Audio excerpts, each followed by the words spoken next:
गजल में कहना है। बड़ा पुरानी गीत है मुझे, फिल्म उमराव जान से।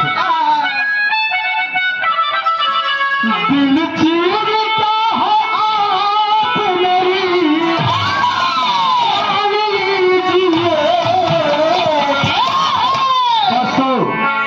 बस एक बार मेरा मान लीजिए।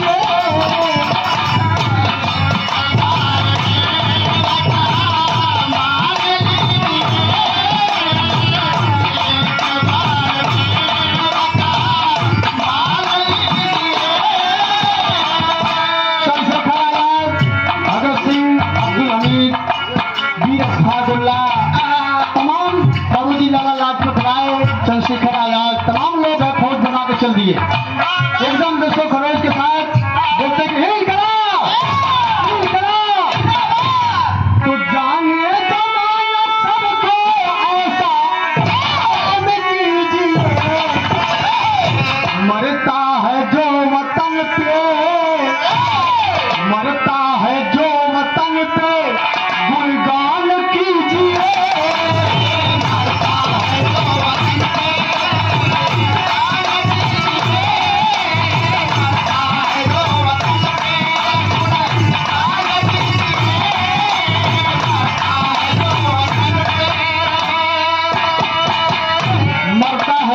पे गुणगान कीजिए।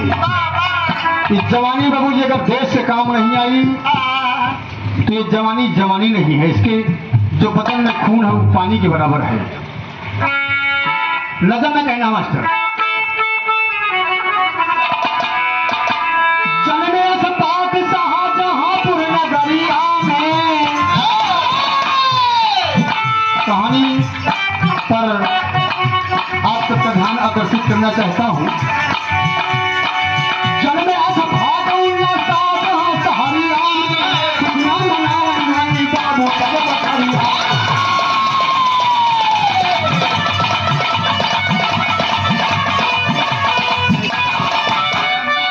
बड़े ही होनहार छोटी सी उमरिया में, बड़े ही होनहार छोटी सी उमरिया में सभी थी देशभक्ति सगरियू सलिया।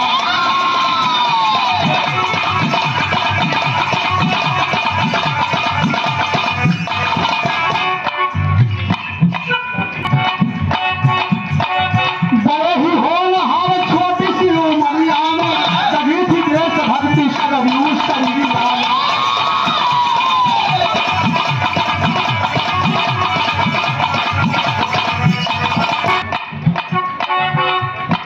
अंग्रेज शासक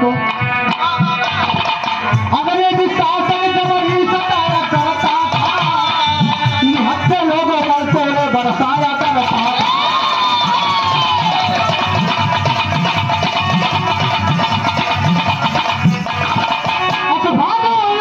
क्रांतिकारी भैया हो,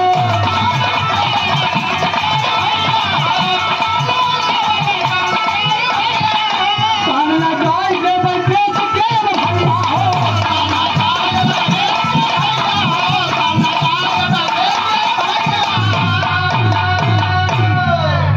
अरे सामना जाए दे भाई देश के भैया हो। कहा बदतमीजों, इस वतन के लिए सर कटा सकते हैं, एक एक खून का कतरा कतरा अर्पित कर देंगे धरती मां के लिए। बाबू जी एक कितना लागत है डॉक्टर साहब, थोड़ा हरियर मिजाज के बाद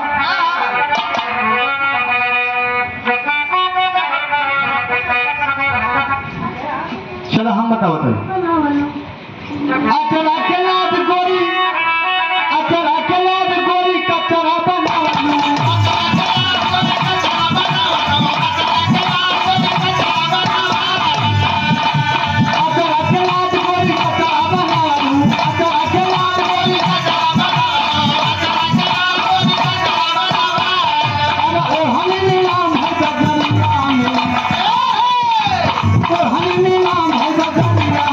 गोरी भातर मानो हमारे नजरिया।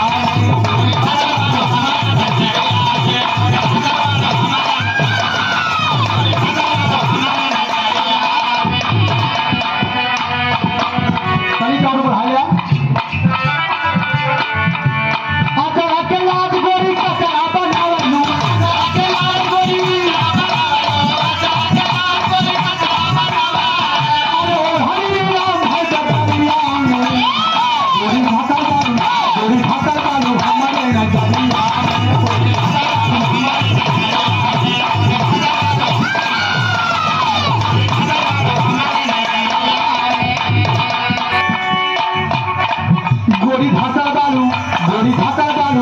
नजरिया में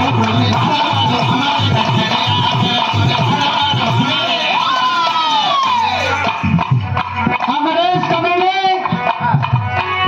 हिंदुस्तान का खजाना बाबूजी लूट के ट्रेन के डिब्बों में भर लिए और ले जा ले रहे हैं, लेके जा रहे हैं बाबूजी। तमाम वीर अशफाकुल्लाह, चंद्रशेखर आजाद, भगत सिंह, लाला लाजपत राय, सुभाष चंद्र बोस गए बाबूजी। सूचना में नहीं पहुंचे, कहा बतमीजो और देर बयान हो नहीं सुनो होरी नहीं।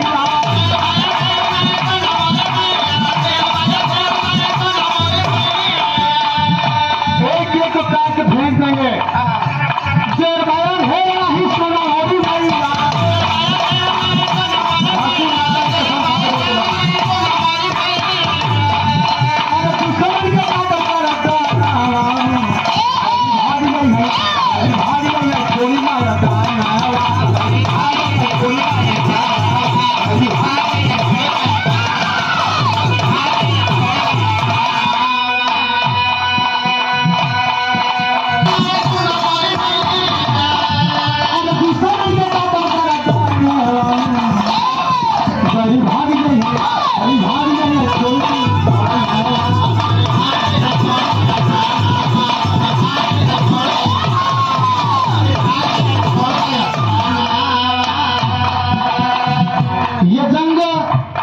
बाबूजी तमाम सिलसिला लड़ाई का दंगे का चलता रहा, तमाम काटमार होती रही, लेकिन हमारे देश के जवान डर नहीं बाबूजी, पीछे हटे नहीं। तेरी में कहना है अरे राम जवानी में कुर्बानी मिल गई, हो जवानी में कुर्बानी मिल गई कि अंदर दुखित हुआ में दर्द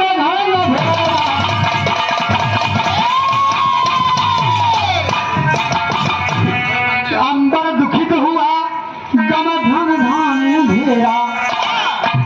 यह या कहना है बढ़ावा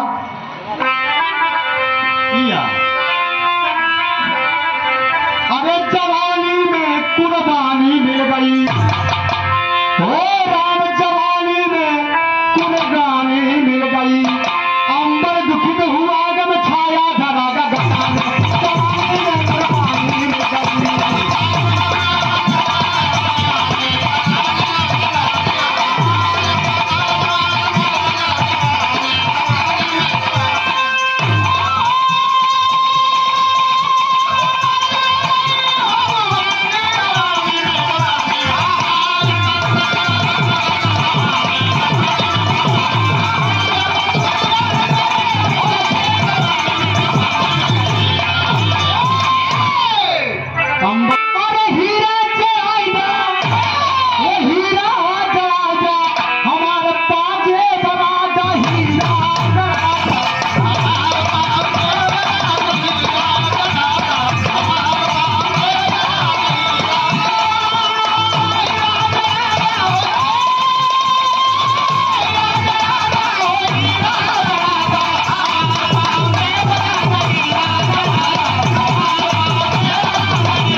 खजाना हमारे देश का है दोस्तों, नहीं ले जाने देगा कभी लोग।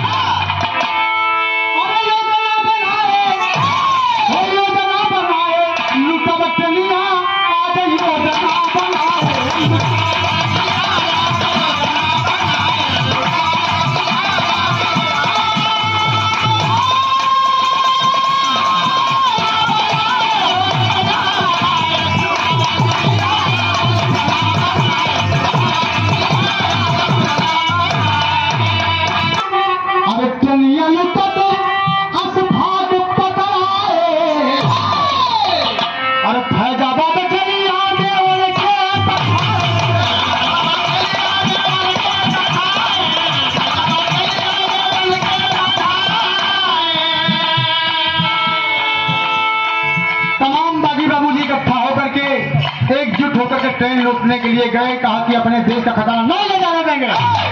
और उसी बीच बाबूजी अशफाकुल्लाह पकड़ा गए, पकड़े गए बाबूजी अशफाकुल्लाह। फांसी के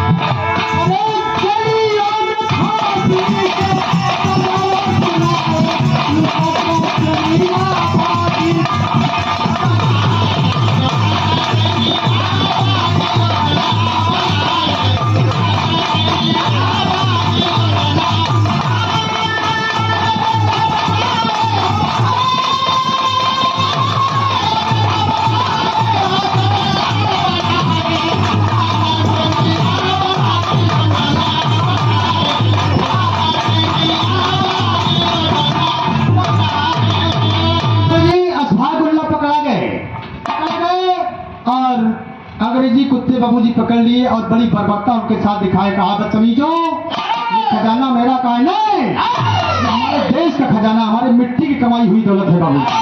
आधा ने कहना है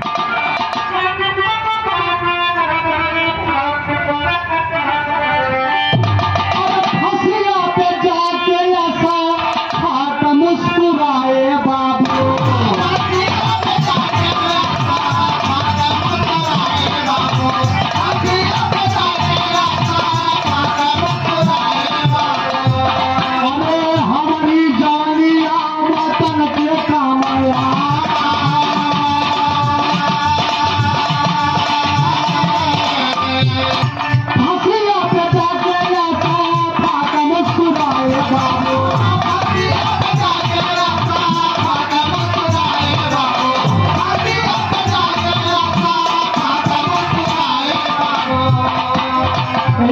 मतलब अरे फंसी आते जाके अच्छा आता मुस्कुराए,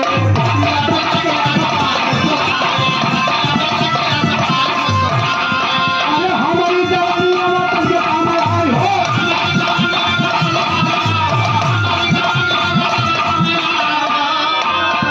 जलन में जो रखा रखुआ बहाए,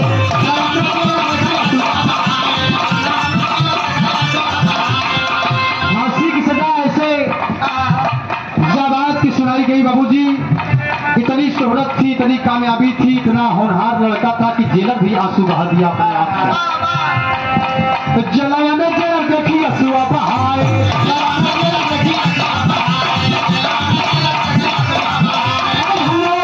अरे धन्य हो भी घाटा कर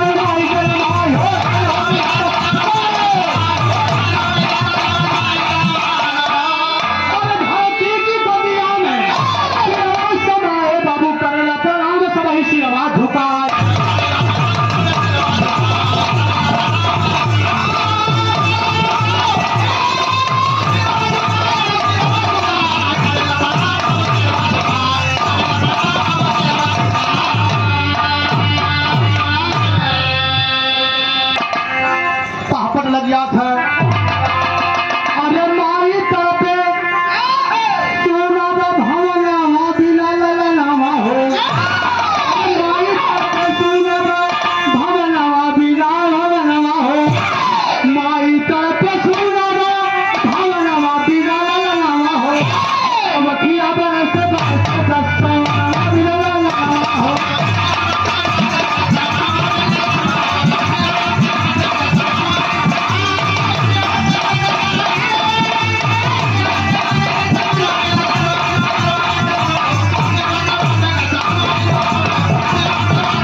से बाबूजी भगा दिए गए और हमारा देश आजाद हुआ बाबूजी। तो गुरु भुल्लुर गुरु रामधारी जी भाई ने स्वर्ग के वासी